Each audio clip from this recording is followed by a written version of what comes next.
A gente agora volta a falar sobre a polêmica que a gente falou aqui no começo do jornal entre o governo federal e os governadores para esclarecer esse repasse feito da União aos estados e também o dinheiro gasto no enfrentamento da pandemia. A gente conversa agora com o economista e diretor executivo da Contas Abertas, o Gil Castelo Branco, a quem eu agradeço aqui a participação no Visão CNN.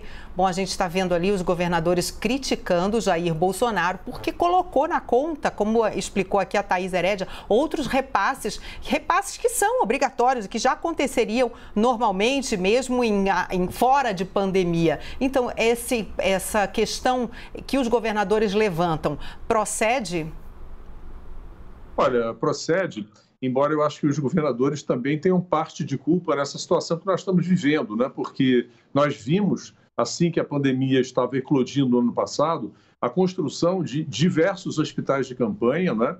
E o que se fez logo depois, uma rapidez até impressionante, foi se desfazer a maior parte desses hospitais de campanha, Brasil afora, sem que se saiba exatamente até o porquê de tanta agilidade nesse processo de desmonte dos hospitais. Agora, nessa questão de transferência de recursos, o Ministério faz repasses das diversas naturezas. No enfrentamento ao Covid, não é? Nós vimos que, de uma maneira geral, sobraram no ano passado cerca de 80 bilhões entre o que foi autorizado naquele chamado orçamento de guerra para o enfrentamento ao Covid e o que foi efetivamente gasto. Quer dizer, num total de 604,7 bilhões, apenas 524 bilhões foram efetivamente pagos, né? Então tem uma diferença de 80 bilhões. Agora, a maior parte dessa diferença está na questão do auxílio emergencial. A parte da saúde, a grande diferença da saúde, digamos assim, foram cerca de 4 bilhões entre o autorizado e o pago, e mais a questão das vacinas, que já no final do ano, e praticamente no apagar das luzes de dezembro, foi editada uma medida provisória no valor de 24 bilhões para a compra de vacinas e só foram gastos no ano passado, efetivamente, pouco mais de 2 bilhões.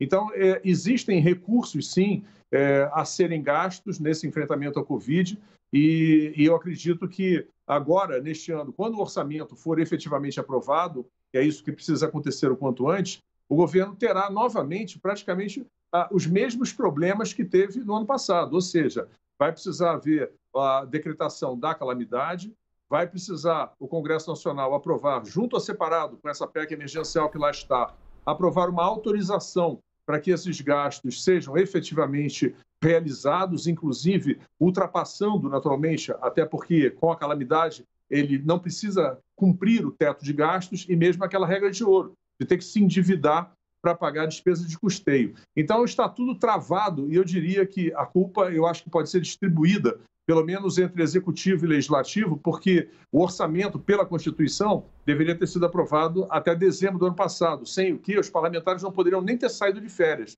e acabaram saindo de férias sem votar o orçamento.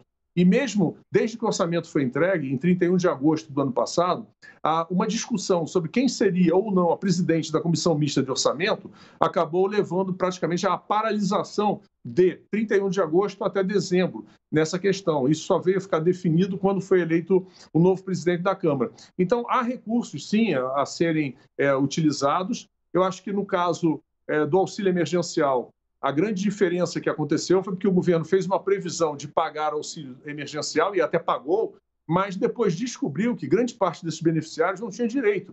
Nós vimos aí militares recebendo auxílio militar, civis recebendo, moradores no exterior. Então, a grande diferença foi no auxílio emergencial. Agora, nas vacinas, porque o governo não consegue efetivamente comprar as vacinas.